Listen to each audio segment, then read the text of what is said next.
हिचं पार्श्वभूमी अशी की लक्षवेधी क्रमांक 7 अध्यक्ष महोदय वितरित केल्याप्रमाणे ज्यावेळेस मुंबईमध्ये जास्त गर्दी वाढायला लागली आणि मग ही गर्दी कुठेतरी थांबवली पाहिजे म्हणून नवी मुंबईची निर्मिती करण्याचं शासनाने 1970च्या कालखंडात ठरवलं आणि त्यावेळेला आमच्या शेतकऱ्यांच्या जमिनी नाममात्र 50 नवे पैसे स्क्वेअर मीटरने खरेदी केल्या. 50 नवे पैसे स्क्वेअर मीटर. आणि आमच्या महाराष्ट्रातल्या नाही भारतामध्ये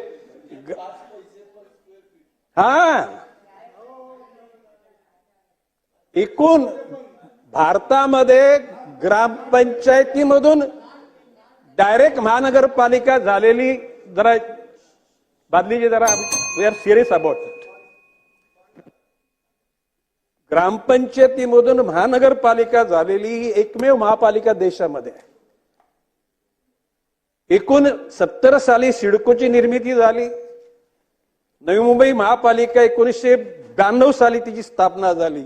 95ला महासभा म्हणजे एकूण सार्वत्रिक निवडणुका झाल्या. आज उन्हीपुरी 30 वर्ष झाली. त्या शहराचा प्रारूप आराखडा फायनल झालेला नाही. एकीकडे हे दुर्दैव आहे या शहराचं. एकीकडे MIDC अथॉरिटी, एकाकडे सिडको अथॉरिटी. कालांतराने आम्ही मागण्या करता करता ती महानगरपालिकेकडे अथॉरिटी दिली गेली. परंतु सिडकोच्या त्या अधिकाऱ्यांना हे सुचलेलं नाही की ह्या शेतकऱ्यांच्या असलेल्या गावठाणाच्या जमिनी शून्य म्हणजे 1 रुपये नाममात्र किमतीनं त्या ठिकाणी सिडकोला वर्ग झाल्या. मग इथल्या गावठाणातल्या लोकांना, नोडमधल्या लोकांना मैदान, गार्डन, हॉस्पिटल, शाळा अशा गोष्टी करता भूखंड नको. माननीय मुख्यमंत्री एकनाथराव शिंदे यांच्याकडे सातत्यानं पाठपुरावा केल्यानंतर 1 जून 2023ला सह्याद्री अतिथीगृहावर बैठक त्यांनी लावली आणि त्यामध्ये सुमारे 20 विषयाची त्या ठिकाणी सूची दिलेली आहे. ऐरोली काटे नाका उन्नत मार्गाचं काम, नवी मुंबई महानगरपालिकेला सिडकोकडून MIDC कडून मिळू घातलेले भूखंड,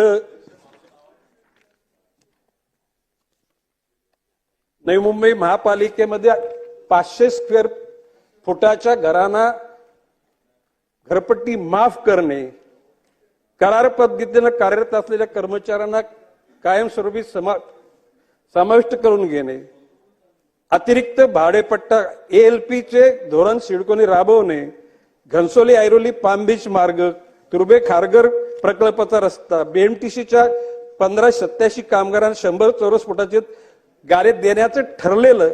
याची अंमलबजावणी करता माननीय मुख्यमंत्र्यांनी निर्देश दिले आणि त्यावेळेला प्रधान सचिव नगरविकास यांना सूचित केलं की तुम्ही सिडकोचे व्यवस्थापकीय संचालक, नवी मुंबई महापालिकेचे आयुक्त यांना एकत्र बसून तुम्ही त्याचा निपटारा करा. अध्यक्ष महोदय, मी 3 महिन्यांनी पत्र दिलं माननीय मुख्यमंत्र्यांना, 6 महिन्यांनी पत्र दिलं, 9 महिन्यांनी पत्र दिलं. आज 1 वर्ष 1 महिना झाला, 13 महिने झाले. या प्रकरणाचे 12चे 13 वाजवण्याचं ठरवलेलं राज्य शासनानं. आता त्या ठिकाणी पत्र आलं राज्य शासनाकडून. उत्तरामध्ये काय म्हटलेलं आहे की सिडकोचे अधिकारी, महापालिकेचे अधिकारी आम्ही बसलो आणि मग सिडकोने जे लिलावद्वारे भूखंड दिलेत त्या सर्व लोकांना सर्व सवलती देण्याचा महापालिकेला निर्देश दिले. अरे माननीय मुख्यमंत्र्यांनी निर्देश दिलेत हे तुम्हाला माहित नाहीत? माननीय मुख्यमंत्र्यांनी सांगितल्याप्रमाणे कारवाई केल्यानंतर मग त्या ठिकाणी पुढच्या गोष्टी करायला पाहिजेत. माझी मागणी अशी आहे, आज उदयजी सामंत आपण उत्तर देणार आहात माननीय मंत्री महोदय, जोपर्यंत नवी मुंबई महापालिकेचे आयुक्त, सिडकोचे व्यवस्थापकीय संचालक, प्रधान सचिवाच्या बरोबर बसून नवी मुंबई शहराला लागणारे सगळे भूखंड MIDCचे आणि सिडकोचे जोपर्यंत त्या ठिकाणी त्याचं विल्हेवाट लागत नाही तोपर्यंत सिडकोने आणि MIDC माननीय मुख्यमंत्र्यांनी दिलेलं आहे की ते भूखंड दिलेत ते स्थगित करा, निर्णय घ्या, नंतर त्याच्या पुढच्या गोष्टी करा. आज त्या ठिकाणी राज्य शासनाच्या अधिकाऱ्यानं पत्र दिलंय. अवर सचिव महाराष्ट्र शासन सन्माननीय श्री अमरजी पाटील, त्यांनी काय म्हटलेलं आहे की राज्य शासनाचे सचिव आणि सिडको एमडी महापालिका आम्ही ठरवलेलं की तुम्ही सर्व त्या ज्या लोकांना भूखंड विकलेत, आणि माझा आरोप आहे राज्य शासनातले काही अधिकारी, सर्व अधिकारी नालायक करप्ट आहेत असं माझं म्हणणं. परंतु there are so many officer who are corrupt. राज्य शासनाच्या सुद्धा याच्यामध्ये सुद्धा सगळ्यांचे हात स्वच्छ नाहीत. म्हणून ज्याला 20 लाख लोकांच्या जीवन मरणाच्या प्रश्नाशी तुम्ही ज्याला खेळता, त्याला तुम्हाला स्वतःच्या स्वार्थाकरता तुम्ही अशा गोष्टी करता, त्याला स्वतःला लाज शरम वाटली पाहिजे. आणि म्हणून माझी मागणी अशी आहे की जोपर्यंत ह्या गोष्टीचा विल्हेवाट लागत नाही तोपर्यंत या असे आदेश पाठीमागे घ्या. माननीय मुख्यमंत्र्यांच्या नेतृत्वाखाली निर्णय दिला मुख्यमंत्री म्हणजे या राज्याचा प्रमुख असताना त्याच्या शब्दाला किंमत नाही. त्याने दिलेला शब्द तुम्हाला बंधनकारक नाही. तुम्ही अधिकाऱ्यांनी फक्त निर्णय घेतला आणि तुम्ही आदेश काढले. अरे सिडकोचे एमडी वरिष्ठ दरात सिनियर असतात, मुख्य प्रधान सचिव नगरविकास सिनियर असतो, आणि मग महानगरपालिकेच्या आयुक्ताला तुम्ही काय तुमच्या झाडू मारायचं काम सांगताय का? हे घडू देणार नाही आम्ही.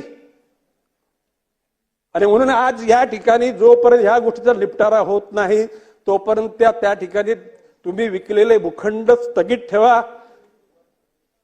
त्या ठिकाणी महानगरपालिकेला फतवे पाठवायचं काम बंद करा.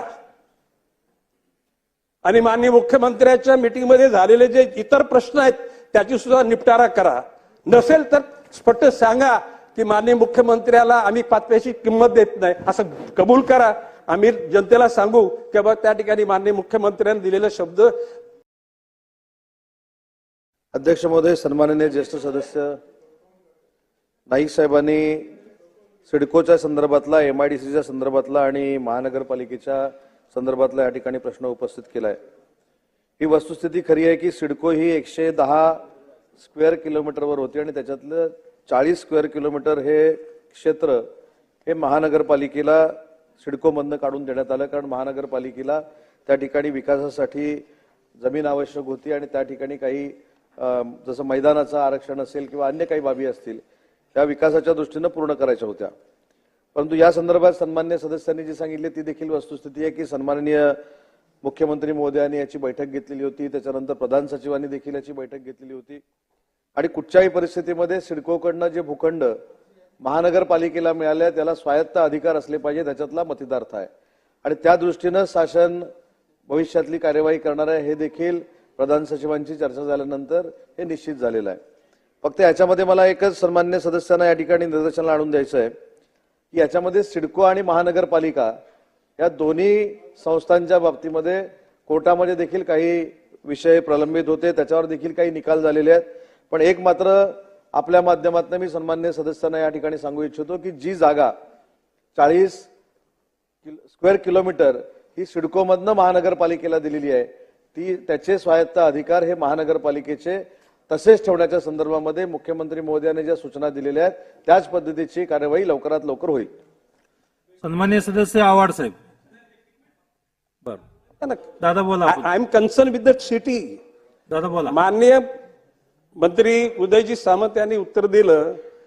माझं एवढंच म्हणणं आहे की जी महानगरपालिकेची गरज आहे आता युनिफाईड DCR 10 FSI देण्याच्या भाषा करता त्यावेळेला त्या शहरातल्या जनतेची होणारी गर्दी, त्या गर्दीच्या अनुषंगानं इन्फ्रास्ट्रक्चर करता ज्या गोष्टी द्यायला पाहिजेत त्या का विसरता?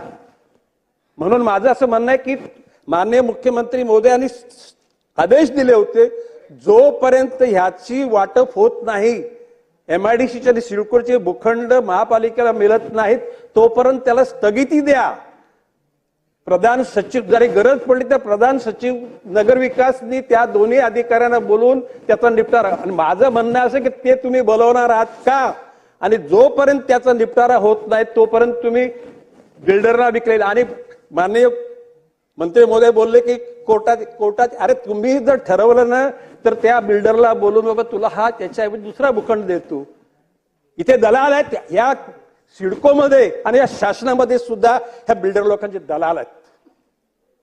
या दलालांच्यामुळे संपूर्ण जनतेच्या स्वप्नाची चक्काचूर झालेला आहे. हे मी गांभीर्यानं बोलतो आणि बोलताना मला कोणाचा भय नाही. तर आम्ही त्या जनतेच्या बरोबर दैनंदिन जीवनामध्ये आम्ही वाटचाल करत असतो.